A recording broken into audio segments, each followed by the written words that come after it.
Bismillahirrahmanirrahim.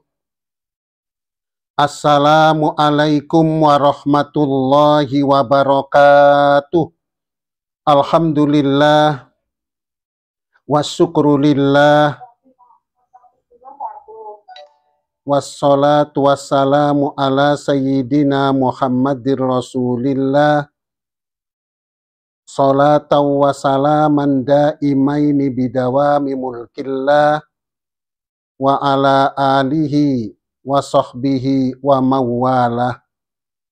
Asyhadu an la ilaha illallah wahdahu la syarikalah wa asyhadu anna Muhammadan abduhu wa rasuluh. Rabbi syrah li sadri wa yassir li amri wahlul 'uqdatam min lisani yafqahu qawli, amma ba'du. Alhamdulillah, kami panjatkan puji syukur kehadirat Allah Subhanahu wa Ta'ala yang pada malam hari ini kita dalam keadaan sehat walafiat.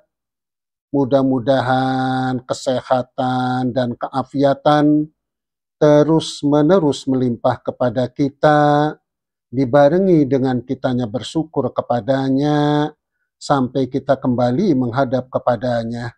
Amin. Ya Rabbal Alamin. Hadirin hadirat yang kami hormati, pada pertemuan kali ini kita akan berusaha memperjelas tentang pengertian daripada rahmat Allah Subhanahu wa Ta'ala. Kali ini kita akan berusaha memperjelas lagi pengertian rahmat Allah Subhanahu wa Ta'ala. Kenapa perlu diperjelas? Karena masalah rahmat Allah itu masalah prinsip untuk keselamatan kita di akhirat kelak. Sangat prinsip sekali. Karena sangat prinsip sekali untuk mendapatkan rahmat Allah itu, maka perlu pengertiannya diperjelas. Rahmat Allah artinya kasih sayang Allah Subhanahu wa Ta'ala. Tentu yang dimaksud adalah rahmat akhirat atau kasih sayang Allah yang bersifat keakhiratan. Rahmat Allah lah yang bisa menjadikan hamba itu selamat di akhirat. Rahmat Allah lah yang bisa menjadikan hamba itu beruntung kehidupannya di akhirat kelak. Tanpa rahmat Allah, maka mustahil hamba selamat di akhirat. Tanpa rahmat Allah, maka mustahil hamba itu beruntung di akhiratnya. Tanpa rahmat Allah, mustahil hamba itu bahagia di akhiratnya. Hanya dengan rahmat Allah lah yang menjadikan hamba itu selamat di akhirat, yang menjadikan hamba itu beruntung kehidupannya di akhirat, yang menjadikan hamba itu bahagia hidupnya di akhirat kelak. Ibadah-ibadah yang dilakukan oleh hamba tidak bisa ibadah itu menyelamatkan hamba di akhirat. Amal-amal soleh hamba yang dilakukan di dunia tidak bisa amal-amal soleh itu menyelamatkan hamba di akhirat kelak. Tidak bisa. Aneka kebaikan yang dilakukan oleh hamba, aneka kebaikan itu tidak bisa menyelamatkan hamba di akhirat. Yang bisa menyelamatkan hamba di akhirat cuma Allah Subhanahu wa ta'ala. Cuma Allah Subhanahu wa ta'ala. Dan Allah dalam menyelamatkan hamba di akhirat melalui mengucurkan rahmat kepada hambanya, yaitu mengucurkan kasih sayangnya kepada hambanya. Kalau misalnya kita ambil contoh, Syekh Barseso itu dalam hidupnya itu ibadahnya sungguh luar biasa. Ibadahnya sungguh luar biasa. Juga beliau itu ulama. Ulama. Sudah ulama, solih, ibadahnya luar biasa. Tetapi menjelang akhir hayatnya, dia kufur kepada Allah. Sehingga matinya mati su'ul khotimah. Matinya itu mati dalam keadaan kufur kepada Allah Subhanahu wa ta'ala. Maka karena matinya dalam keadaan kufur kepada Allah Subhanahu wa ta'ala, semua amal solehnya, semua ibadahnya, semua kebaikannya, semuanya lenyap seketika. Tidak ada satupun yang diterima oleh Allah Subhanahu wa ta'ala. Karena matinya dalam keadaan kufur kepada Allah Subhanahu wa ta'ala. Dan kekufurannya itu menjelang kematiannya. Menjelang kematiannya digoda oleh iblis sehingga tergoda. Iblis itu jangankan manusia, manusia biasa. Nabi Adam saja tergoda oleh iblis. Iblis itu sungguh jenius. Iblis itu pandai sekali dalam menggoda manusia, dalam menyesatkan manusia. Apalagi iblis itu sejak dulu sampai sekarang fokus menggoda manusia. Tidak yang lain. Diasah terus teknis-teknis, cara-cara untuk menggoda manusia. Maka walaupun ulama, Nabi Adam saja tergoda, apalagi ulama. Maka mudah untuk tergoda oleh iblis. Kita semua insya Allah nanti bakal mengalami menjelang kematian. Dan pada saat menjelang kematian, kita akan digoda oleh setan. Dan setan menggodanya terus-menerus. Silih berganti. Tidak bisa digoda oleh setan kelas rendah, didatangi setan kelas tinggi. Terus digoda sampai akhir hayatnya. Dan kita tidak bisa menjamin bahwa kita selamat dari godaan itu. Nabi Adam tergoda, Syekh Barseso tergoda, dan banyak yang tergoda. Ulama bisa tergoda, apalagi kita tentu memungkinkan untuk tergoda. Tetapi kalau seandainya kita ini mendapatkan rahmat dari Allah, mendapatkan kasih sayang Allah, maka pada saat kita digoda oleh setan yang berkelas tinggi menjelang kematiannya, maka turunlah rahmat Allah, turunlah kasih sayang Allah, dan bentuk kasih sayang Allah adalah Allah menyelamatkan kita dari godaan-godaan setan menjelang kematiannya, sehingga mati dalam keadaan tetap beriman dan berislam. Maka jelas sekali kita ini butuh rahmat Allah, butuh kasih sayang Allah.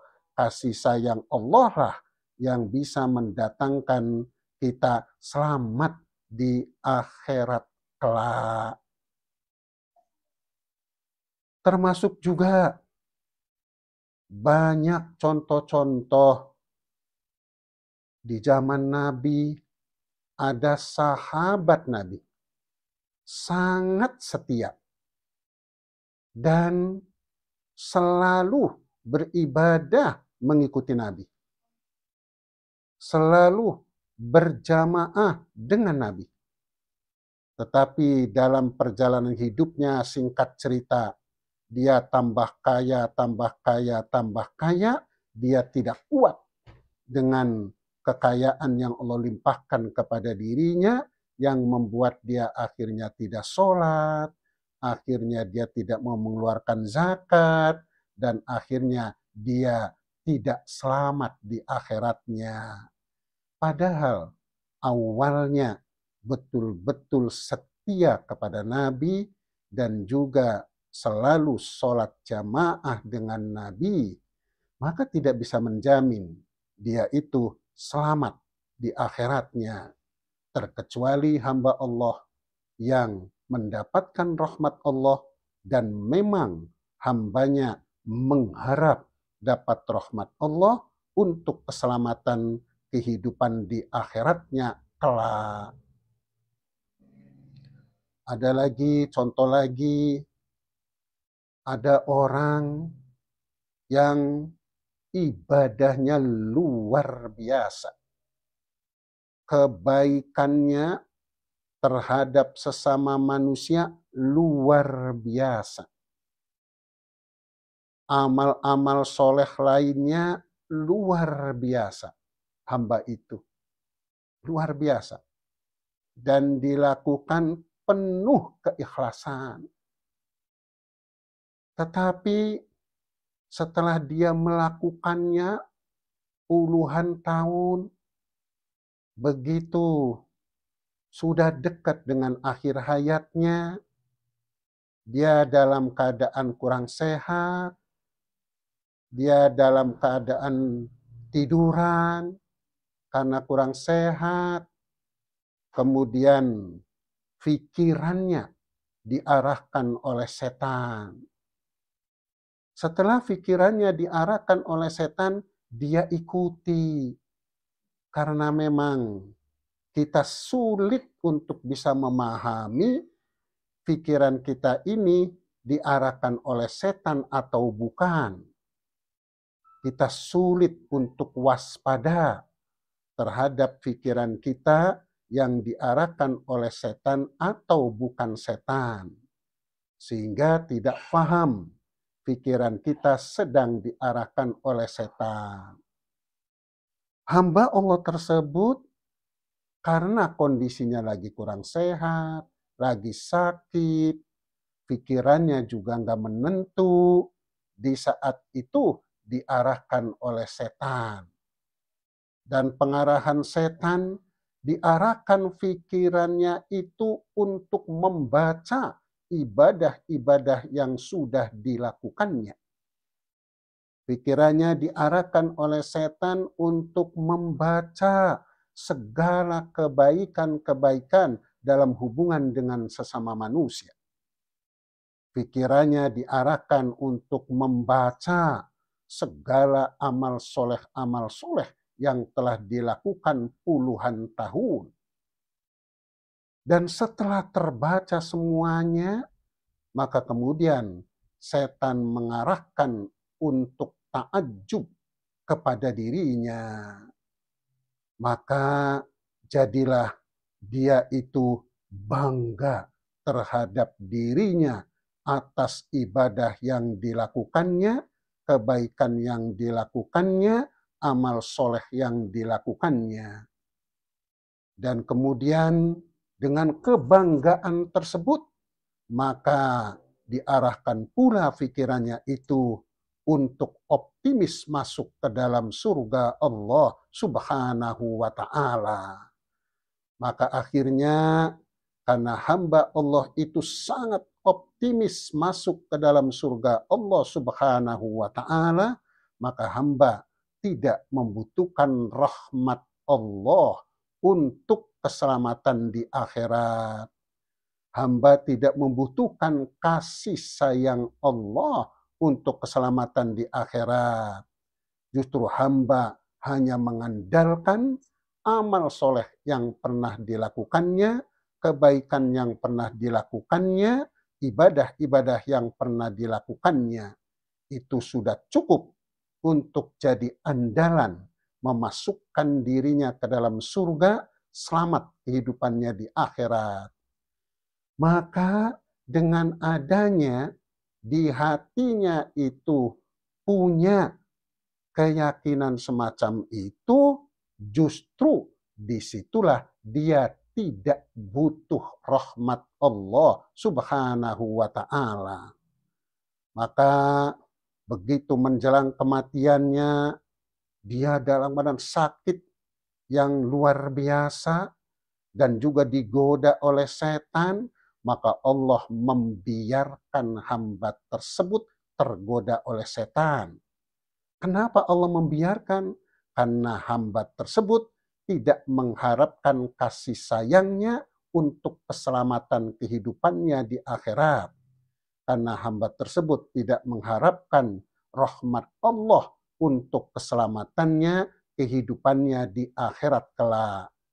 Allah biarkan hamba tersebut digoda oleh setan dan akhirnya tergoda dan akhirnya su'ul khatimah, yaitu akhir hayatnya tidak baik yang menjadikan amal-amal kebaikannya tidak diterima oleh Allah Subhanahu wa ta'ala.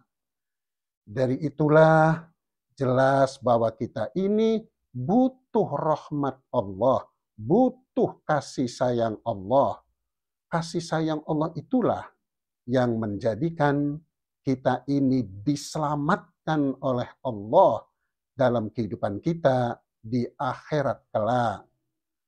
Kasih sayang Allah itulah yang menjadikan kita ini dilindungi oleh Allah dari godaan-godaan setan yang menyesatkan, yang menuju su'ul khotimah. Oleh karena itulah, maka kita jelas butuh rahmat Allah Subhanahu wa ta'ala. Jangan mengandalkan amal kita. Amal kita, kalau misalnya matinya su'ul khotimah, maka hilang semua nilai-nilai amal itu. Maka dari itulah setiap kali kita beribadah, mau beribadah kepada Allah, setiap kali kita mau beramal solih, setiap kali kita mau melakukan kebaikan, awalilah dengan Bismillahirrahmanirrahim. Nabi bersabda, kullu amrin dzibalin la yubda'u bi bismillah fahuwa aqta. Setiap perkara baik yang tidak diawali dengan Bismillahirrahmanirrahim, maka akan putus rahmatnya. Tapi kalau diawali dengan Bismillahirrahmanirrahim, rahmatnya tidak putus, yang berarti dapat rahmat Allah di akhiratnya kelak. Kalau kita mengerjakan ibadah sholat, memang dengan kita mengerjakan ibadah sholat, Dan waktu kita mengerjakan ibadah sholat, kita ini ada beberapa detik umpamanya, atau mungkin ada 1 menit, hati kita betul-betul menghadap kepada Allah, maka Allah pun menghadap kepada hambanya. Innallaha muqbilun alal musolli malam yaltafit. Sesungguhnya Allah menghadap kepada orang yang sedang mengerjakan sholat, selagi hati orang itu tidak tengok-tengok kemana-mana. Allah menghadap kepada orang sholat, yaitu Allah mengucuri rahmat Allah. Begitu kita mengerjakan ibadah sholat, dan ada menghadap kepada Allahnya walaupun 5 detik, maka rahmat Allah turun kepada kita dari sebab ibadah sholat kita. Tetapi rahmat Allah yang turun itu bisa saja putus di jalan, yaitu tidak dibawa sampai di akhirat. Supaya rahmat Allah itu tidak putus di jalan, dibawa sampai di akhirat, maka awalilah ibadah yang kita lakukan dengan Bismillahirrahmanirrahim. Mau melakukan ibadah sholat, diawali dengan Bismillahirrahmanirrahim. Penuh harap kepada Allah agar kita mendapatkan rahmat Allah yang tidak putus terus di akhirat kelak. Jadi yang lebih inti dari apa yang kita lakukan di dunia bukan cuma ibadah, bukan cuma kebaikan, bukan cuma amal yang lebih inti. Yang lebih inti adalah kita beribadah penuh harap dapat rahmat Allah. Kita melakukan kebaikan penuh harap dapat rahmat Allah. Kita beramal soleh penuh harap dapat rahmat Allah, sehingga selamat di akhiratnya kelak. Dan untuk mendapatkan itu semua, awalilah semua kebaikan yang kita lakukan dengan mengucapkan Bismillahirrahmanirrahim. Ada orang itu beribadah, luar biasa ibadahnya. Dan setelah beribadah luar biasa, puluhan tahun dia melakukan ibadah tersebut. Dan dia betul-betul tulus dalam beribadah kepada Allah Subhanahu wa ta'ala. Tetapi di kemudian hari muncul, yaitu ketakaburannya dalam dia beribadah kepada Allah. Ibadah puluhan tahun, takabur 5 menit, dan takabur yang 5 menit terkait dengan ibadahnya itu menghancurkan nilai ibadah yang puluhan tahun. Dan kita ini sulit untuk bisa selamat dari hal-hal semacam itu. Kita sebagai manusia biasa yang penuh dengan berbagai macam aktivitas hidup, tentunya pikiran kita, hati kita tidak fokus untuk menelaah, mewaspadai keadaan hati kita. Jangan sampai takabur. Sulit untuk selamat dari itu semua. Oleh karena itu, karena gampang nilai-nilai kebaikan itu hancur. Gampang nilai-nilai amal soleh itu hancur. Gampang nilai-nilai ibadah itu hancur. Walaupun sudah dilakukan puluhan tahun. Dengan riya, dengan takabur, dengan menyekutukan Allah terkait dengan amal ibadahnya, dengan tidak butuh rahmat Allah terkait dengan mengandalkan ibadahnya, semuanya bisa menghancurkan amal kebaikan, amal soleh, dan ibadah kita. Oleh karena itu, sebaiknya lah sebelum kita melakukan ibadah, kebaikan, amal soleh, diawali dengan mengucapkan Bismillahirrahmanirrahim dengan penuh harap Allah merahmati kita sehingga amal-amal kita tidak putus rahmatnya sampai di akhirat kelak. Ada orang yang walaupun awalnya solih, tetapi ada orang yang menyekutukan Allah dalam ibadahnya. Dia beribadah luar biasa. Puluhan tahun dia melakukan ibadah. Tetapi kemudian digoda oleh setan agar dia ini menyekutukan Allah dalam ibadahnya. Dan sewaktu dia menyekutukan Allah dalam ibadahnya, seringkali hamba tidak ngerti. Seringkali hamba tidak sadar.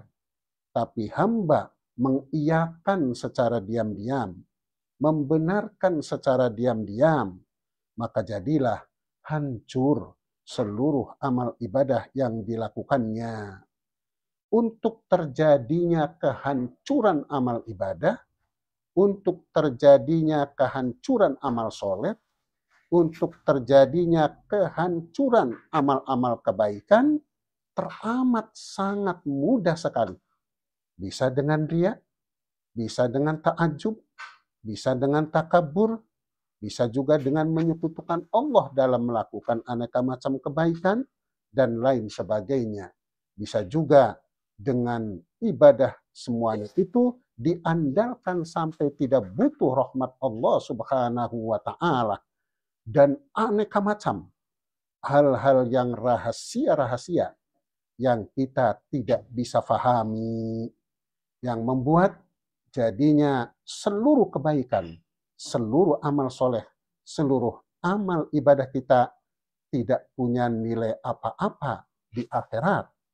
Dan semuanya bisa punya nilai di akhirat kalau kita mendapatkan rahmat Allah Subhanahu wa ta'ala.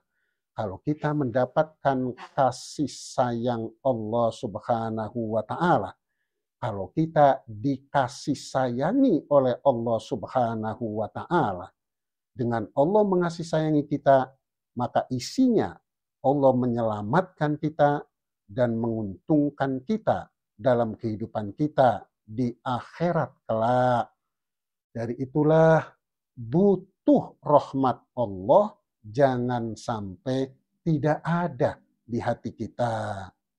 Mengejar rahmat Allah jangan sampai tidak ada di hati kita. Setiap amal ibadah yang kita lakukan diawali dengan Bismillahirrahmanirrahim. Harapannya adalah rahmat Allahnya tidak putus di jalan, tapi terus sampai di akhirat kelak. Kita melakukan berbagai macam amal kebaikan bisa mendatangkan dapat rahmat Allah.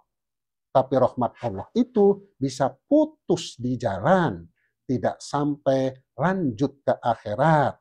Oleh karena itu butuh kasih sayang Allah supaya lanjut di akhirat melalui kita membaca Bismillahirrahmanirrahim.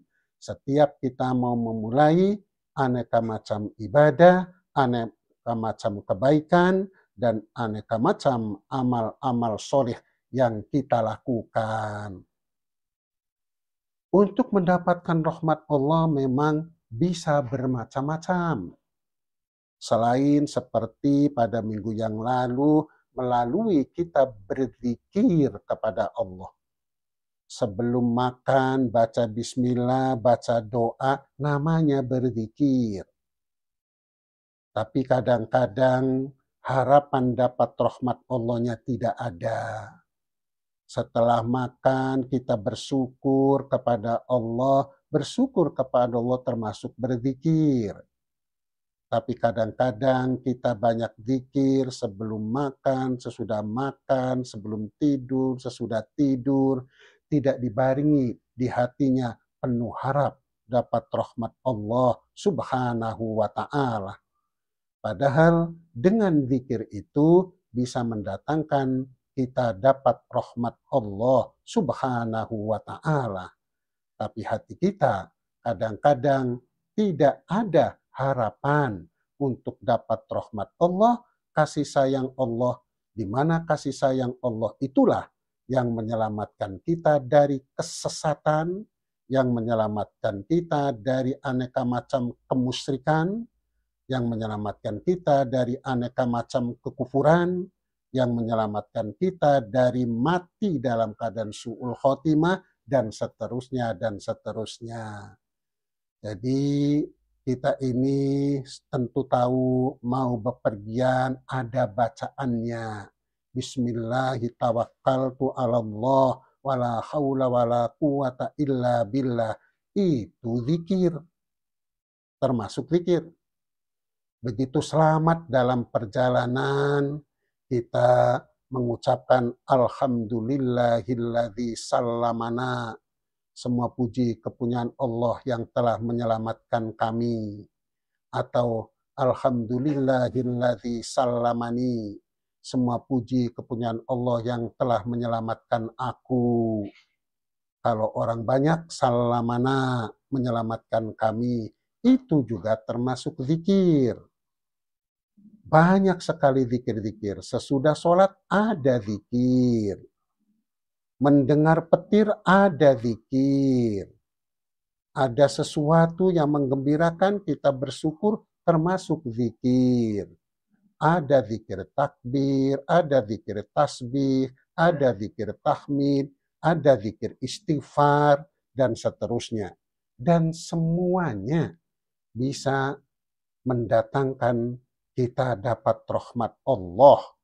Tetapi masalahnya hati kita ini kadang-kadang yang dikejar bukan rahmat Allah Subhanahu wa Ta'ala.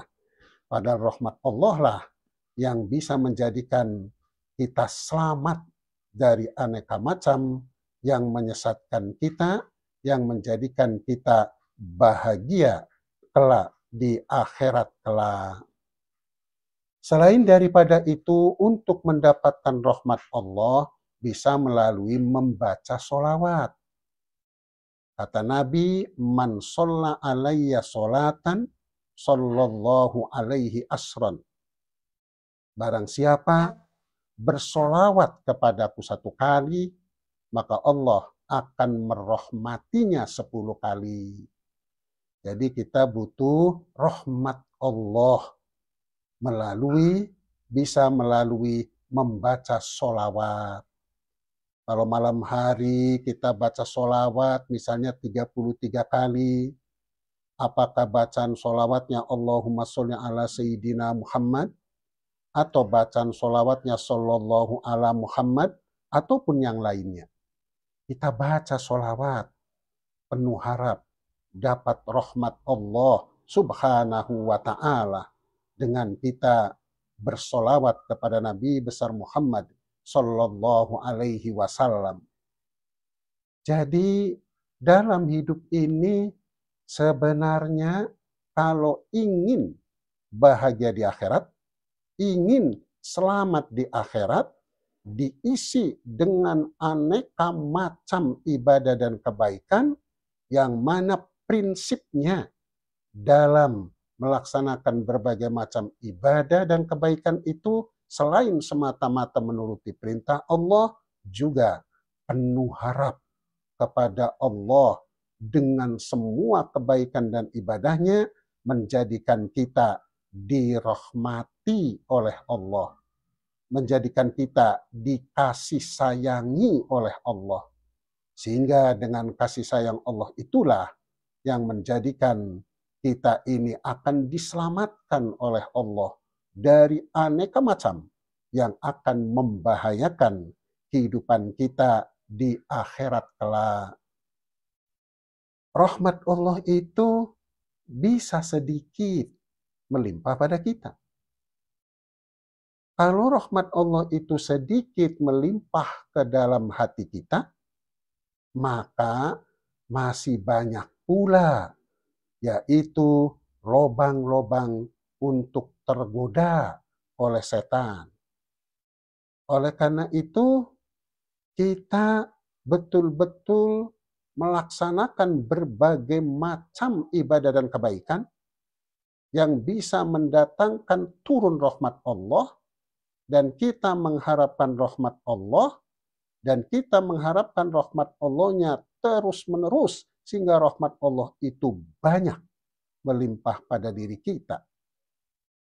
Kalau rahmat Allah itu banyak melimpah kepada diri kita, maka Allah kasih sayang kepada diri kitanya besar.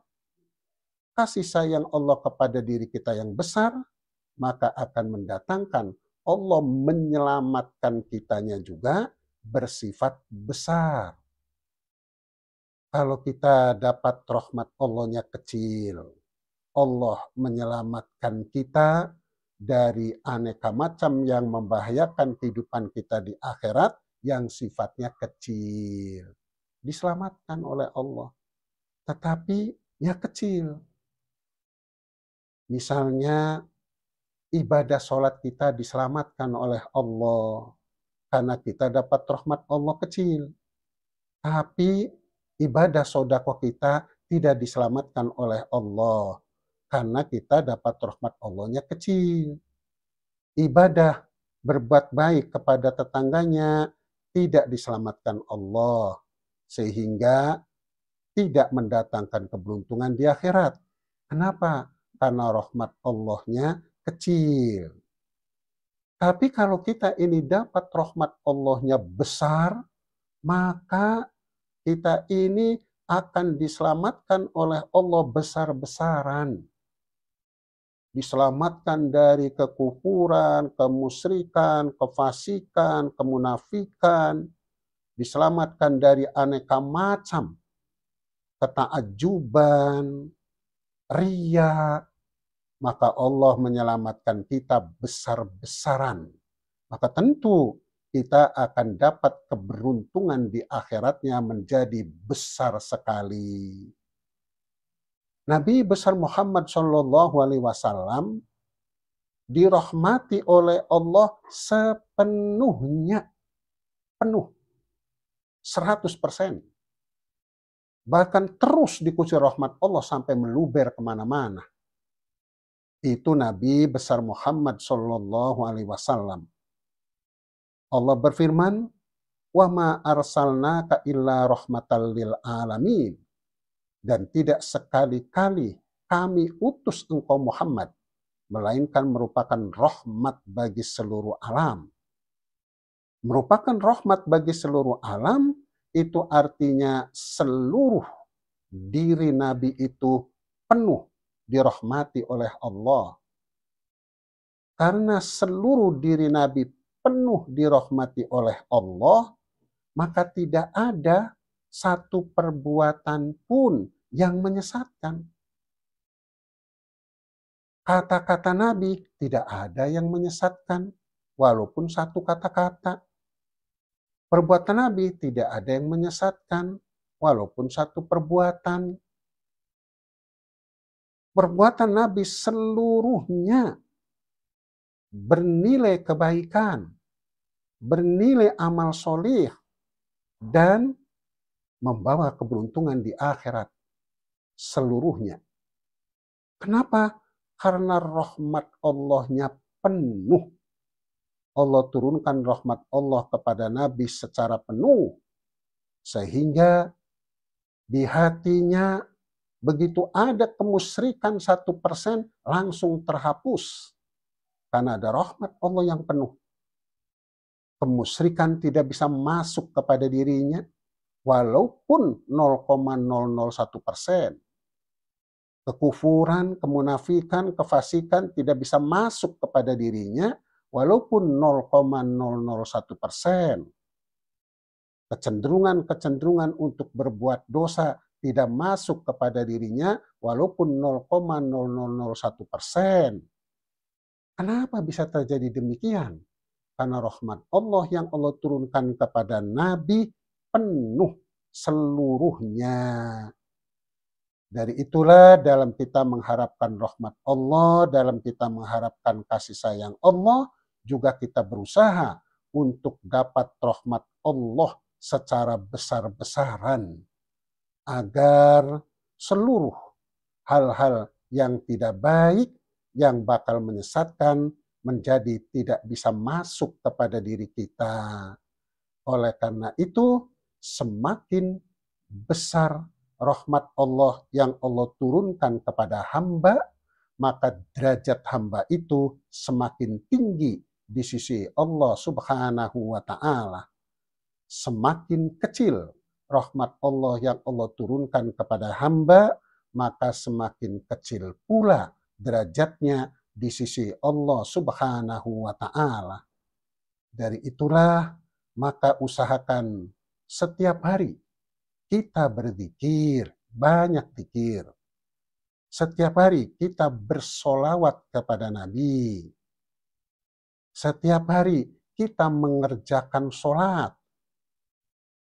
Setiap hari kita beramal solih, yang mana semuanya bisa mendatangkan peluang bagi kita untuk dapat rahmat Allah Subhanahu wa Ta'ala.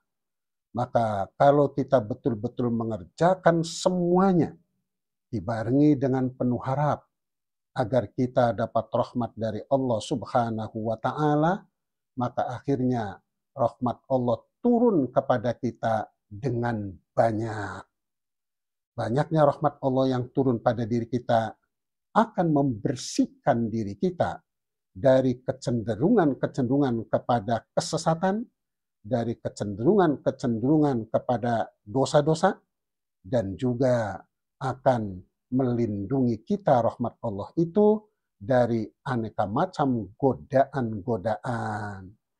Untuk itulah maka mari sisa-sisa hidup kita ini, yaitu aku mau isi dalam hidup banyak zikir, penuh harap dapat rahmat Allah dari zikirnya.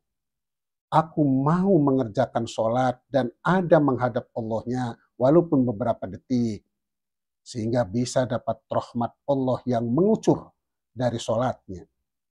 Di dalam sholat banyak zikir, diharapkan juga mendapatkan rahmat Allah, dan rahmat Allahnya berlanjut sampai di akhirat.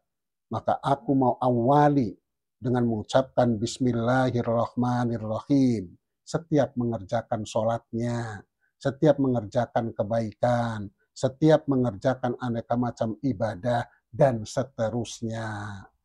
Rahmat Allah bisa didapat melalui ibadah, melalui bersolawat, melalui berzikir, melalui membaca Bismillahirrahmanirrahim. Dan juga rahmat Allah bisa didapat melalui kitanya mohon kepada Allah, mohon dianugerahi rahmat oleh Allah Subhanahu wa Ta'ala. Seperti dalam doa, Rabbana la tuzigh qulubana ba'da idh hadaitana wa hab lana min ladunka rahmah. Wahab lana, dan anugerahilah kami min ladunka dari sisimu rahmatan rahmat. Aku mau berdoa. Salah satu doa yang aku baca adalah mohon dianugerahi rahmat oleh Allah Subhanahu wa Ta'ala. Jadi selain doa, bersolawat, berzikir, melakukan ibadah sholat, dan lain sebagainya, melakukan aneka macam kebaikan diawali dengan Bismillahirrahmanirrahim, semua dilakukan, yaitu penuh harap kita ini dirahmati oleh Allah Subhanahu wa Ta'ala. Jadi jangan sampai kita ini nanti menyesal di akhirat itu. Banyak contoh-contoh orang-orang yang ahli sodako, dimasukkan ke neraka. Padahal dia ahli sedekah. Dia nggak dapat rahmat Allah Subhanahu wa Ta'ala. Ada juga orang yang ahli zikir, yang harusnya rahmat Allahnya mengucur terus-menerus, tetapi dia dimasukkan dalam neraka. Makanya kita jangan sampai dalam menuju keselamatan kita di akhirat cuma mengandalkan amal solih, cuma mengandalkan ibadah, cuma mengandalkan amal kebaikan tanpa penuh harap dirahmati oleh Allah Subhanahu wa Ta'ala. Itu saja yang bisa kami sampaikan untuk memperjelas, sebab ini prinsip dan kajian ini memang sangat tinggi termasuknya. Tetapi harus disampaikan karena khawatir adalah termasuk contoh-contoh orang yang tidak selamat walaupun dirinya banyak melakukan amal sholih. Termasuk misalnya ada orang mencari nafkah lahir untuk keluarganya. Dan bisa juga untuk keluarganya, untuk berbagai macam amal-amal sholih, untuk berbagai macam amal-amal ibadah. Dia mencari nafkah lahir. Mencari nafkah lahir untuk keluarganya hukumnya wajib.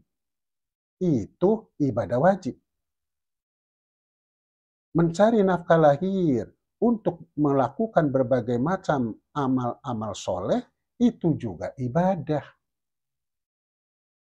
Tetapi seandainya tidak diawali dengan Bismillahirrahmanirrahim waktu mau mulai melakukan sesuatu, waktu mulai bekerja, yang dikhawatirkan nilai ibadah wajib yang dilakukan setiap hari berjam-jam, bertahun-tahun, tidak ada nilainya apa-apa di akhirat kelak.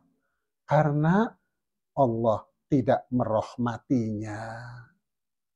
Oleh karena itu, awalilah dengan Bismillahirrahmanirrahim, penuh harap dapat rahmat dari Allah, dapat kasih sayang Allah. Kasih sayang Allah lah yang menjadikan Allah turun tangan menyelamatkan kita dari aneka macam hal-hal yang membatalkan amal soleh kita, yang membatalkan ibadah kita, yang membatalkan kebaikan-kebaikan kita. Allah turun tangan karena Allahnya sayang sama kita. Dan Allah sayang kepada kita karena kitanya berzikir, bersolawat, dan karena kitanya beribadah, juga hati kitanya butuh kasih sayang Allah.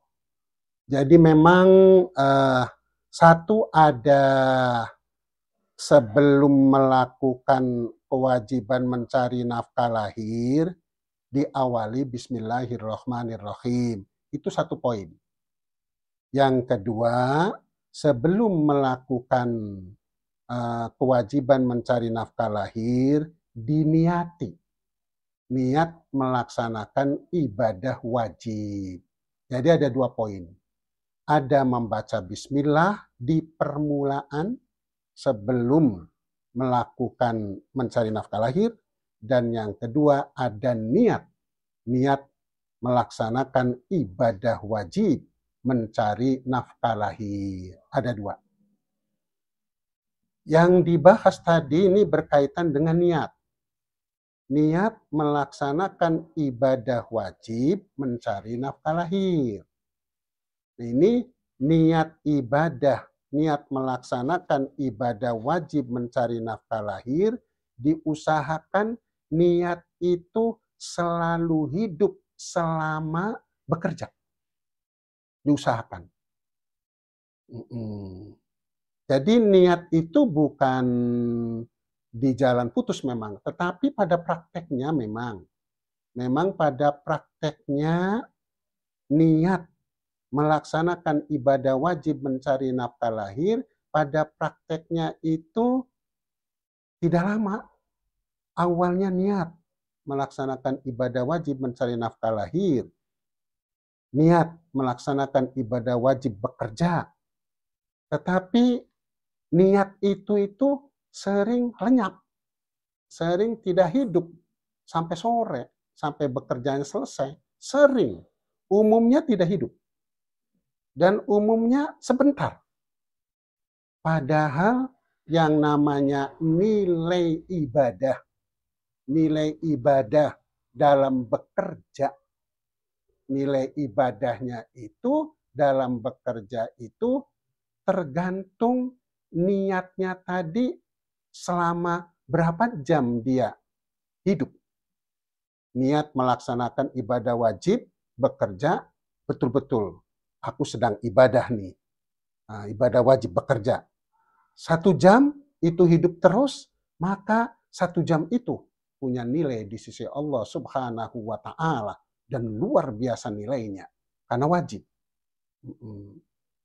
Tapi kalau niat ibadah wajib bekerjanya berhenti di jalan, cirinya yaitu kesadaran ibadah wajibnya nggak ada.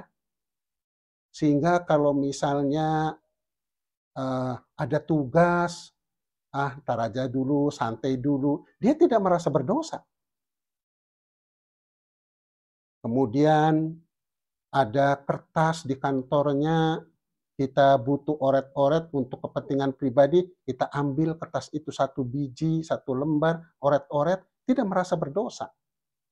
Karena kesadaran sedang beribadah wajibnya tidak hadir.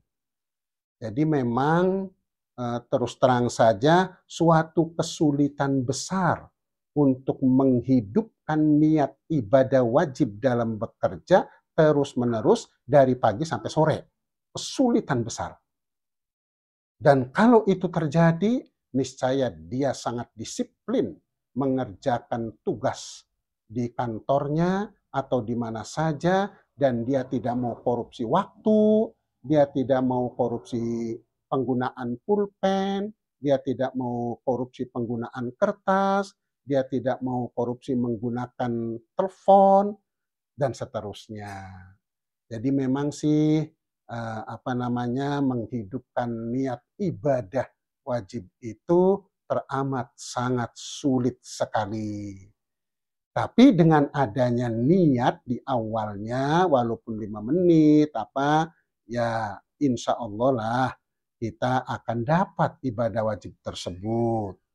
Oleh karena itu, jalan keluarnya, 1, kita berusaha menghidupkan niat ibadah wajib itu terus-menerus sampai akhir hayat, sampai akhir kerjaan, sampai sore, sampai bekerjanya selesai. Dan yang kedua, karena kita menemui kesulitan untuk itu, kita sering-seringlah berdoa, mohon amal kita diterima. Sesudah sholat subuh itu, saya sudah menyampaikan doa, Allahumma inni as'aluka ilman nafi'ah wa amalan mutaqabbalah wa rizqan thayyibah. Ya Allah, sesungguhnya aku mohon kepadamu ilmu yang bermanfaat, amal yang diterima, dan rizki yang baik. Kita tuh kenapa kita mohon amalnya diterima? Soalnya amal-amal kita terkait dengan niat saja, ya sering lalai niat. Tetapi niat itu hidupnya cuman berapa menit. Iya, jadi mohon pada Allah atas kelemahan kita, kekurangan kita, mohon diterima amal kita. Jadi jalan keluarnya kita berusaha untuk menghidupkan niat, dan yang kedua yaitu mohon kepada Allah agar amalnya diterima, dan bismillahirrahmanirrahim tetap dibaca, walaupun amal ibadah wajib yang kita lakukan cuma 5 menit, tetap bisa mendatangkan keberuntungan di akhirat. Tentu sebatas yaitu nilai 5 menit itu. Tapi kan tentu kita inginnya lebih besar lagi keberuntungan di akhiratnya kelak. Dan yang kedua, bagaimana kalau yang lalu-lalu itu kita tidak melakukan itu? Kalau yang lalu-lalu tidak melakukan itu, kemudian kita bertobat sekarang melakukan hal yang baru, yang baik, maka untuk apakah yang lalu itu akan mendatangkan keberuntungan di akhirat atau tidak, kitanya minta saja kepada Allah. Yang jelas yang lalu, ya amal kebaikan kita tidak diawali dengan bismillah, bisa tidak mendatangkan keberuntungan di akhirat. Bisa menjadikan amal-amal yang lalu itu batal. Oleh karena itu, mohon diterimanya amal itu jangan pernah berhenti setiap hari. Bahkan kalau orang itu wafat, yang disampaikan oleh tuan rumah biasanya mohon doanya buat almarhum agar diampuni dosanya dan diterima segala amal kebaikannya. Nah, jadi mohon diterima. Jadi ya kita berdoa saja. Dengan pertanyaan tadi berarti menyadarkan kita bahwa kita ini untuk diterimanya amal masih banyak kekurangan dan kelemahannya. Maka butuh doa kepada Allah agar diterima amalnya. Allahumma inni as'aluka ilman nafi'ah wa amalan mutaqabbala wa rizqan thayyibah. Ya Allah, sesungguhnya aku mohon kepadamu ilmu yang bermanfaat, amal yang diterima, dan rizki yang baik. Doa ini kalau tidak dibarengi dengan kesadaran bahwa kita ini ternyata memungkinkan amal kita tidak diterima oleh Allah, maka doanya tentu tidak terkait dengan hal tadi. Dan doa yang tidak terkait dengan hal tadi, maka bisa menjadikan tidak mantap doanya. Doa mohon diterimanya amal adalah suatu kebutuhan pokok bagi kita. Karena amal-amal kebaikan kita memungkinkan untuk batal di kemudian hari dan memungkinkan untuk tidak diterima oleh Allah. Maka kita mohon diterima. Insya Allah kalau kita membaca itu yang sudah-sudah menjadikan amal kita jadi diterima. Dibaca sesudah sholat subuh. Setelah beristighfar kepada Allah Subhanahu wa Ta'ala, atau dibaca pada pagi hari, tidak mesti sesudah sholat subuh. Bisa dibaca pada pukul 6 pagi, bisa dibaca pada pukul 5 pagi, bisa juga dibaca sesudah sholat subuh. Allahumma inni as'aluka ilman nafi'ah wa amalan mutaqabbala wa rizqan thayyibah. Saya kira cukup sekian, kurang lebihnya mohon maaf. Wallahul muwafiq ila aqwamit thoriq. Wassalamualaikum warahmatullahi wabarakatuh.